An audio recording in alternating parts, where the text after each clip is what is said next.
Hello, I'm Esther Githu-Ewart. Welcome to Africa 54. Here's what's coming up. As the war in Sudan grinds on, more than 19,000 people have been killed with over 33,000 injured, and United Nations agencies say they have 83 documented violent attacks against medical facilities. Congressional Republicans closely align with presidential nominee Donald Trump on a number of key foreign policy issues, including U.S. support for Israel. And in our entertainment report, Ghanaian rapper and singer Amerado shoots for the stars as one of Africa's most versatile artists. All this and much more coming up on today's Africa 54.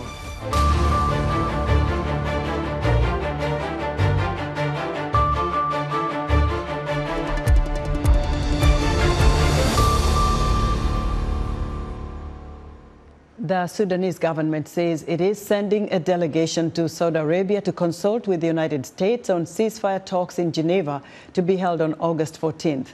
The talks are aimed at ending a 15-month-old war between the Sudanese army and the Rapid Support Forces paramilitary. The Geneva talks, which the RSF has agreed to attend, would be the first major attempt months to mediate between the two warring sides in Sudan. For more, here's Philip Alexiou. About 19,000 people have been killed and over 33,000 injured since the conflict broke out in April of 2023, according to an updated report on Thursday from the United Nations High Commissioner for Refugees. The report says that since the outbreak of the conflict last year, UN agencies have documented 83 violent attacks against medical facilities, personnel, and patients, resulting in 54 deaths and 104 injuries. In addition, 23 humanitarian workers have been killed and 33 injured in the conflict. Another report by the Organization for Migration, also released on Thursday, says the armed conflict in Sudan has led to the displacement of some 13 million people. And of those, about 2.3 million have crossed the border into Chad, South Sudan, and other neighboring countries to seek refuge. The report also notes that Sudan has now entered its rainy season, with many areas already being hit recently by heavy rain and floods, which will increase the risk of large-scale outbreaks of cholera, diarrhea, and other infectious diseases, further exacerbating the humanitarian disaster. Also, the conflict in Sudan has caused an unprecedented food crisis in the country. The World Food Program on Wednesday stated that nearly 26 million people in Sudan do not have access to adequate food. At the moment, the World Food Program is ramping up its emergency assistance efforts, aiming to help 8.4 million people in Sudan by the end of this year. Philip Alexiou, VOA News, Washington. A military court in the Democratic Republic of Congo has handed death sentences to all 26 defendants accused of belonging to the M23 rebel group. The defendants, 21 of whom are on the run, were found guilty of war crimes, participation in an insurrection, and treason by the court in Kinshasa. The Tutsi-led M23, allegedly backed by Rwanda, has seized huge swaths of territory in eastern Congo since the late 2021. Dozens of rebel groups are active in eastern Congo, meaning the legacy of a regional conflict that erupted in the 1990s after the fall of longtime dictator Mobutu Sese Seko. In March, the Congolese government defied criticism from human rights organizations and lifted a moratorium on the death penalty that had been in place since 2003 and was targeted toward military personnel accused of treason.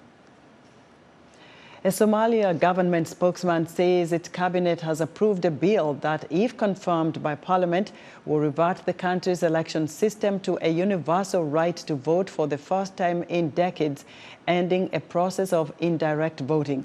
The move comes amid widespread insecurity caused by an Islamist insurgency. In recent years, lawmakers voted for the president, while clan heads and elders elected lawmakers in both the federal government and regional states. U.S. Democratic Vice President Kamala Harris and her Republican challenger, former President Donald Trump, have agreed to a primetime television debate on September 10th on the American ABC News Network. Meanwhile, as VOA's congressional correspondent Catherine Gibson reports, Republican lawmakers have significant differences with Trump on China, tariff policy, and aid to Ukraine that could complicate a possible second term. Former President Donald Trump meeting with Israeli Prime Minister Benjamin Netanyahu last month. No president has done what I've done for Israel, and we've always had a very good relationship. Trump has previously criticized Netanyahu for security failures he claims enabled the October 7th Hamas attack. Unpredictability was a hallmark of Trump's foreign policy while in office. One analyst told VOA the Republican Party's 2024 foreign policy platform reflects that. There are not a ton of specifics. That gives him the advantage of being able to shape a policy in a way that he sees fit in the moment, rather than getting locked into policies at the outset of a term. Trump's fellow Republicans claim the social media app TikTok is controlled by the Chinese government and can be used to access user information and influence political beliefs. I do not want the Chinese Communist Party getting personal data about our citizens, nor being able to have algorithms that would propagandize the American public. But Trump reversed his position on banning TikTok this year. We're going to save TikTok. They want to destroy TikTok. So all of the people on TikTok vote for Trump. Trump has also criticized NATO, claiming member countries do not pay their fair share for the common defense. His running mate, vice presidential nominee J.D. Vance, has been even more critical of the United States sending aid money to Ukraine. But let's not mistake the courage of the Ukrainian troops on the ground with the fact that they have the most corrupt leadership and corrupt government in Europe, and maybe the most corrupt leadership anywhere in the world. That is in direct opposition to Senate Majority Leader Mitch McConnell, who has argued aid to Ukraine is essential to defending democracy in Europe. It's no longer a settled question that America will meet aggression with overwhelming force, or even that we'll back our allies 100%.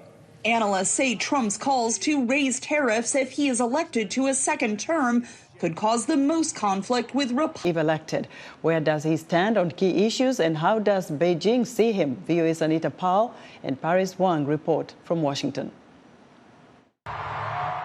Tim Walz spent a year teaching in China in 1989 and later organized student trips, and says he has visited the country more than 30 times over the years. Republicans say Walz's long ties to China mean Beijing will welcome him joining the Harris ticket and predict he will loosen hardline U.S. economic and trade policies. She selected Tim Walz, a guy who wants to ship more manufacturing jobs to China. Vance appeared to be referring to Walz's several years old support for trade with China as Minnesota's governor. Walz made no mention of China at his debut campaign appearance. But here is the then congressman in 2016 about how he viewed the country's relations with the United States. I don't fall into the category that China necessarily needs to be an adversarial relationship. I totally disagree, and I think we need to stand firm on what they're doing in the South China Sea. But there's many areas of cooperation that we can work on. And with VOA in 2014, he described what it was like to live there for a year following the 1989 Tiananmen Square protests. And it was very powerful, and I'm certainly honored to have been there and to see the spirit of the Chinese people about trying to, very proud of their country, but understanding that freedom needs to shine. In China, in the hours after his debut on the campaign trail, Harris's vice presidential pick quickly became a trending topic. This user said, "I think he might be friendly to China." Other Chinese internet users thought he would take a harder line. While in Congress, Walz co-sponsored a number of resolutions critical of China's human rights record. One nationalist military historian said the Democrats want to destroy China. Others commented on what Walz called his life-changing lunch with the Dalai Lama, Tibet's exiled leader, with one user saying the former teacher in China looked like an American spy. Keen China watchers say that so far Beijing has not publicly reacted. But here's what they see in Walz. He's been very forthright in his criticisms of China's human rights record. And I think he's done that from a position that is maybe more credible. It's because of his kind of conspicuous earnestness and his sincerity and the embodiment of the kind of values that he purports to be wanting to spread to China. Other China analysts agreed that the Harris-Walz administration is expected to largely continue when it comes to democratization. But what does Beijing think?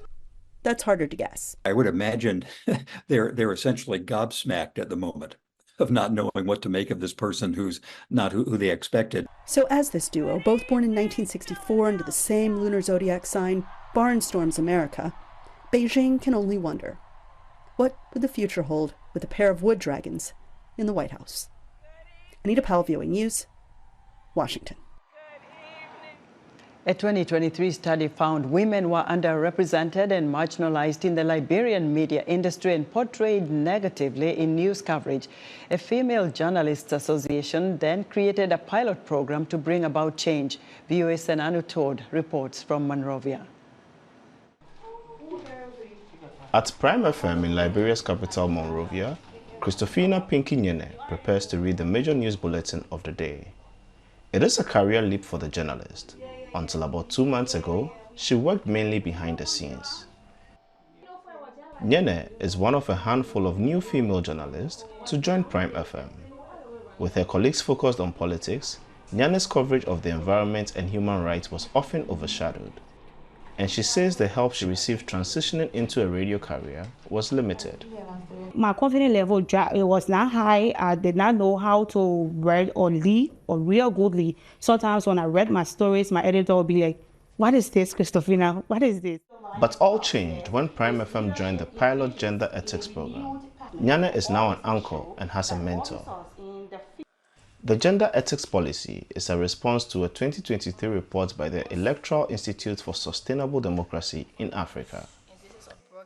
The report found significant underrepresentation and marginalization of women in newsrooms, and frequent objectification or degradation of them in news stories. That imbalance, says the Female Journalists Association of Liberia, or FIJAL, reduces women's representation in government, which in turn affects policy. The hostile climate came to the fore in the 2023 elections when the media focused on a candidate's old beauty pageant pictures instead of her policies. Everything about Woki Dolo was about her beginning. I think beginning or something, because she took part in the Miss Liberia and she was a former Miss Liberia. Everything about her life that had transitioned from the pageantry to political, everything came back on pageantry. Seeing a need for a change, FIJAL formed and piloted a policy in 30 media institutions, the ASA says. So that particular policy would take into account how many growth of women in the newsroom, growth of reporting women or gender stories, and making sure women can also take on the airways to talk about their issues and also report issues as well. FIJAL offers internships, career mentorships, and the Newsroom Leaders Fellowship. It's already seeing results, says Lamakoli, Desk Editor for Women's TV, Liberia. I improve my leadership ability, improve my writing skills, my capacity to nurture and manage the newsroom improve, and because of that, I was upgraded to become editor of my newsroom. The pilot is also bringing other changes too. Prime Communications Network now has a dedicated gender desk to produce content that highlights Liberian women, says Network Director Jutonu Yuwate Koli. So if you bring a story, I want to see the gender length. I want to see the female side of that story. After its promising start, FIJAL hopes that more media outlets will adopt the policy and that newsrooms and audiences will see a more balanced representation of women. Sena Nutod, VOA News, Monrovia. Now to the Paris Olympics. The Games ended on Sunday, and VOA's Mukbil Yabaru has been covering the events, and he joins us now to discuss the latest Olympic news. Hello, Mukbil. How's it going, Esther? Well, I may have cooked a little bit of something there, but Botswana won very big in the men's 200 meters race yesterday. Yes. But what does this mean for Africa sprinting, moving forward? Absolutely. That's a great question. For me, I feel like, Letsehe Toboho, 21 years old, being able to beat Noah Lyles, who was expected to double, is a huge thing, right? So you got to look at it from the perspective of how young is he? What is he doing? Noah Lyles is 27 years old, 6 years his senior, has had previous experiences, and he was able to beat him convincingly in the 200 meters. Afterwards, we found out that Noah Lyles had COVID, and it was challenging for him to run. But not to take away from Letsehe Toboho, what we do know is that this Olympics has shown us a Botswana, Zambia, South Africa, Zimbabwe have been in the sprinting levels of races. So moving forward, I think it's only going to get better for Africa sprinting. There's hope. Let's talk about a girl here. Absolutely. Iman Khalif, the Algerian boxer. She will compete for boxing gold.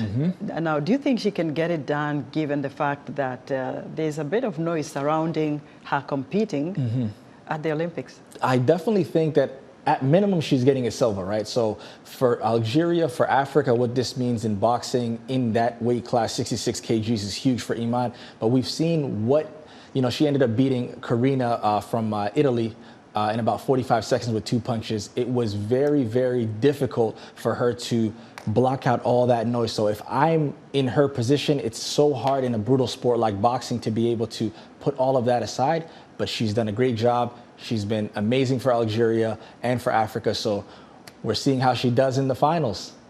And maybe very quickly, on the Nigerians women Olympic basketball team, they made it big to the quarterfinals, but they still lost to the U.S. Does that mean, what does that mean for Africa's basketball when it comes to women? You're losing to the U.S. The U.S. is at the pinnacle of basketball. They were down by 30 points at one point, and they were able to bring it down to 14 points. So kudos to them, phenomenal work, and it's only going to get better, not only for Nigerian basketball, but for basketball on the continent collectively. Mukbil, thank you so much. Thank you.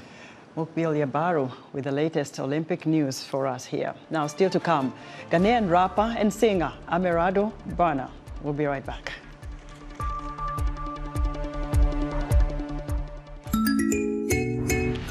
Established in 2014, the Mandela Washington Fellowship is celebrating its 10th anniversary in 2024 and has brought nearly 6,500 young leaders from every country in sub-Saharan Africa to the United States for academic and leadership training at 20 American universities. On the next edition of Our Voices, we will introduce you to some extraordinary young African women to share their experiences in the Washington Fellowship for Young African Leadership Program. Join the conversation each week right here on Our Voices.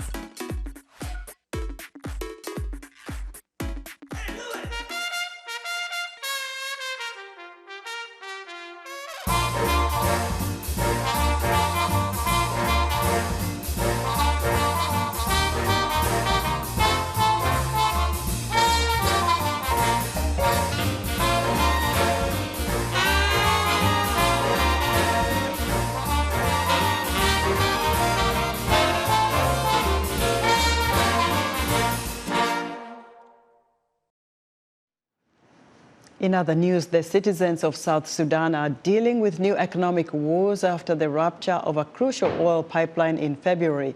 Security forces haven't been paid in 9 months, and some soldiers and civil servants are turning to side hustles or abandoning their jobs. The East African nation's economy largely depends on the oil it exports from Sudan, but war there has created a major drop in oil revenues.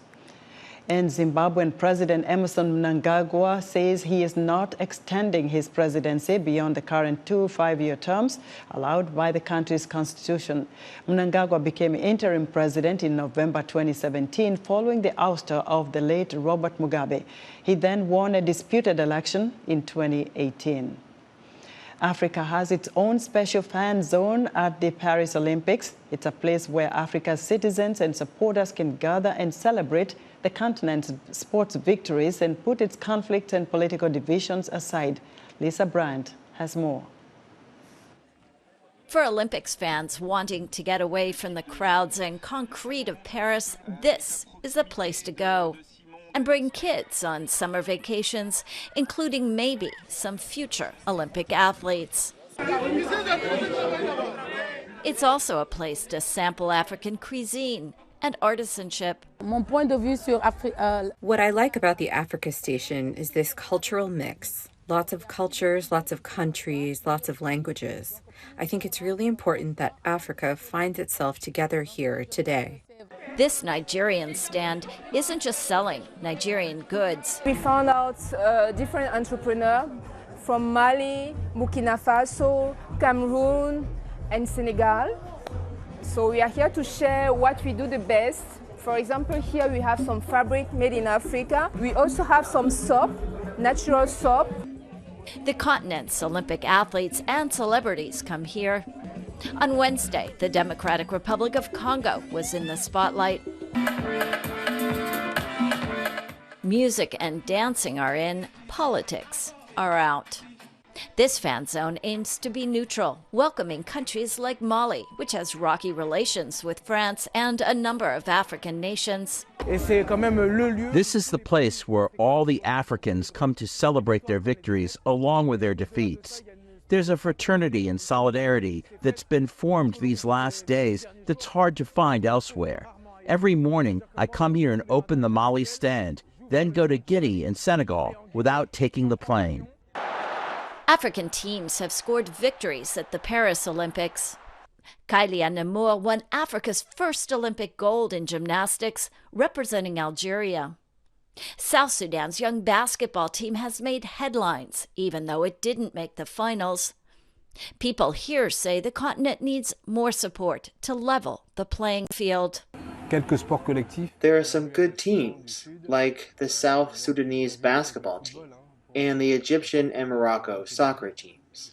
But it's difficult for other African athletes because the infrastructure and the training aren't often good enough. The evening is setting in, but at the Africa Station, the party is only just beginning. Lisa Bryant, VOA News, Ile Saint-Denis, France.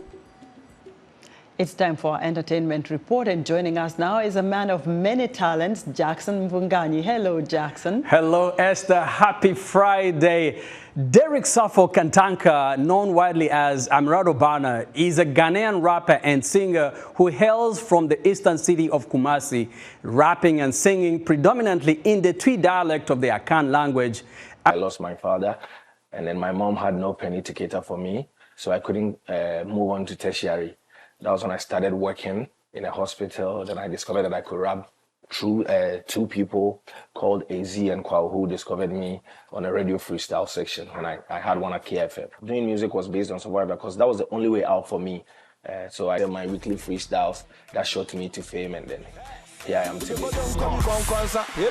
For me. Yeah, so that was when the Etinsem came. We used to brainstorm every evening to find something catchy that's gonna catch the eyes of people in the COVID era. And so we dropped the intro of the Etinsem, and everyone was like, wow, this is new, we love it. So I did it for 37 weeks. And then again, Evolution came in. I had to tell the team that we can't be doing this thing forever. Let's try to halt it and try other stuff. And then we started dropping major songs. That was when I did my first hit song with Black Sheriff, Abotre. And then I kept on with the moment.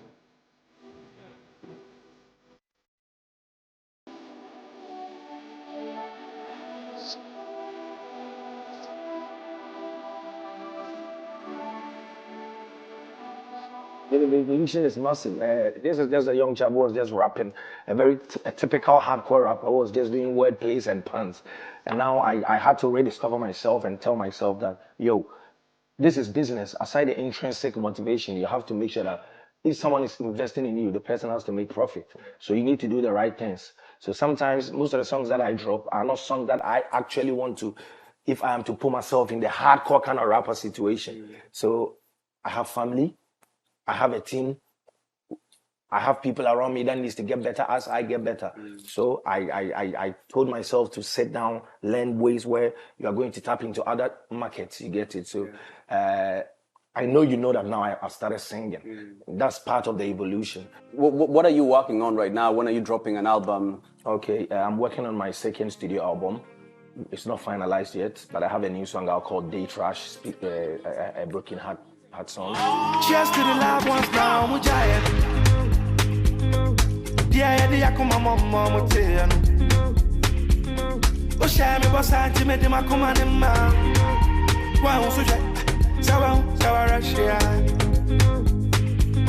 Bakunansi, a groundbreaking song about a groundbreaking character, African mythology, yes. African folklore. That's a big song for you, but what's the story behind that? Why did you choose that title? Right, I was singing about my story, myself, my growth. Kwekwanansi is always portrayed as a bad character, smart, wise. Yeah. But no one has ever heard from Kwekwanansi. So maybe one day we'll hear his side of the story. Wherever you are, Kwekwanansi, you need to come out.